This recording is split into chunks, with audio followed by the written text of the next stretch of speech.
Tangible and abstract.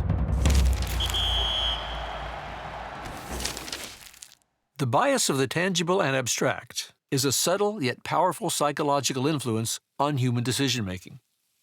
Research shows that we are impacted more by factors that are tangible, vivid, and immediate to us in time and space than we are by factors that are abstract, conceptual, and distant from us in time and space.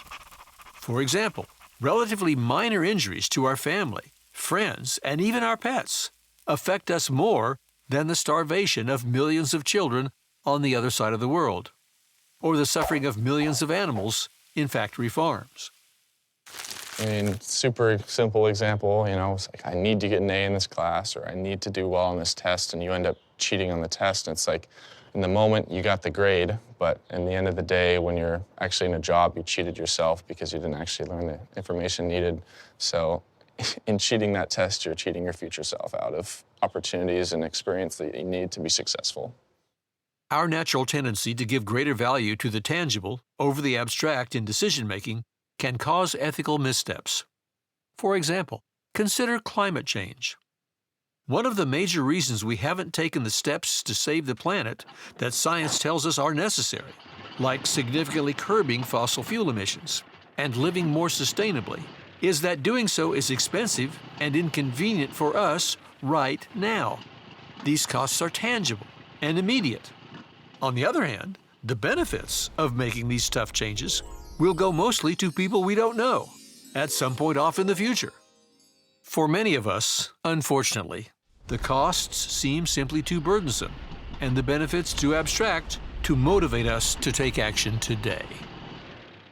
Just because we don't see, for example, the Earth melting in one day, it's tough for us to understand, okay, well, this is like the immediate consequence. The tangible things that we feel now can help us develop our worldview and help us think about the non-tangible future things later. So we're seeing these effects of this temperature change now, and that should hopefully light a match in your head, kind of think, oh, this is bad. The bias of the tangible and abstract can cause moral missteps in the world of sports, too. For example, star cyclist Tyler Hamilton doped at the Tour de France. When accused, he falsely denied doping. Later, he explained, "Look, I lied. I thought it would cause the least damage. Put yourself in my shoes. If I'd told the truth, everything's over. The team sponsor would pull out, and 50 people, 50 of my friends, would lose their jobs. People I care about." Hamilton clearly valued the immediate, tangible interests of his team, his friends, and of course himself. He also ignored the more abstract damage that his cheating would have on other racers, other teams, and the integrity and popularity of the sport. Yeah, there's a lot of doping within track and field, and a lot of those athletes aren't necessarily looked up upon anymore. Like wanting to get that world record, wanting to get that world title, wanting to win the championship kind of blurs their vision of just being a good person and just being honest and with their capabilities. Another example is like the dairy industry. How they abuse cows, and we don't see this until someone actually exploits that, but we enjoy the product that comes out of it that's doing us good. Even though the bias of the tangible and abstract can be hard to detect, it's clear that our decisions will sometimes have a harmful impact on others if we're not careful. Just because we don't see the effect of our choices and actions on those around us doesn't mean there isn't one.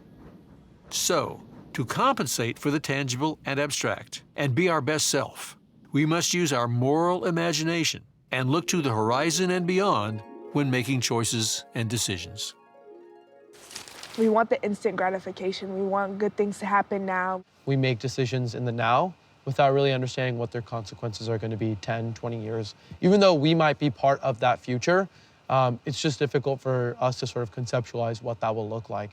You have to keep in mind and take inventory of what you're doing to really bring it to mind and counteract the effect. So then that's why I kind of write it on my to-do list so I see the studying every day. By making it tangible and putting it in front of me, it kind of reinforces that, I do need to care even if it's not happening tomorrow. Obviously, you want to live in the moment, but you also want to realize that the moment affects the future and everything in between.